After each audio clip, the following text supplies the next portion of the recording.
Has lauded the Department of Labor and Employment for its role in keeping industrial peace in the country. At the same time, the president praised DOLE for facilitating employment services for workers displaced by the recent natural disasters. Elena Luna reports.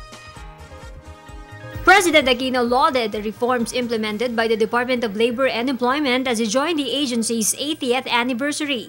Buhat ng 2010, nananatiling mababa ang bilang ng mga strike ayon sa National Conciliation and Mediation Board. Sumasalamin ito sa tagumpay ng Single o SENA ng DOLE, kung saan dumadaan sa 30-day conciliation mediation ang nakaaing labor cases.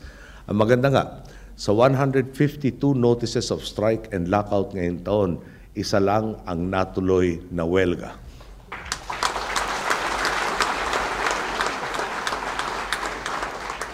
Ito po ang pinakamababa sa kasaysayan ng DOLE. He cited DOLE's program for kasambahay and job opportunities.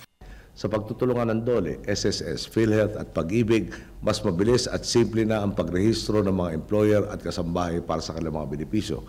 2.9 na milyong kasambahay po ang inaasahan natin makikinabang sa sistemang ito. Pinalawak din natin ang serbisyo ng PhilJobNet para sa epektibong paglalatag ng oportunidad sa ating mga kababayan. Ang dating 40,000 na bakanting trabahong nakapaskil dito noong 2010, umabot na sa 100,000 ang monthly average buhat noong 2012. With the help of other agencies, DOLE was able to push for the protection of child laborers. Sa pagtutulungan naman ng DOLE, DepEd, DSWD, DOH, DA, DILG at TESDA, pumaspas ang programa natin para palayanan at protektahan ang nasa 100,000 kabataan labor.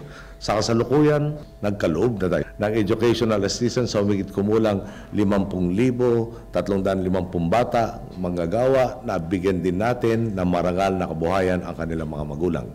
He thanked members of the agency for opting for a simple celebration. Instead of marking 8 decades in PICC, the program was held at the Occupational Safety and Health Center in Quezon City. DOLE was able to save 1.5 million pesos, which they donated to the victims of Typhoon Yolanda. Hayaan ninyo pong ako na ang magpabot sa inyo ng isang taos-pusong pasasalamat. Kapag po talaga masigasig, maasahan at sincero ang ating mga ahensya sa pagtugon sa mga hamon, talagang naiibsan ang bagabag at agam-agam natin sa panahon ng trahedya. The President also lauded the leadership of DOLE Secretary Rosalinda Baldos and the employees of DOLE for a job well done.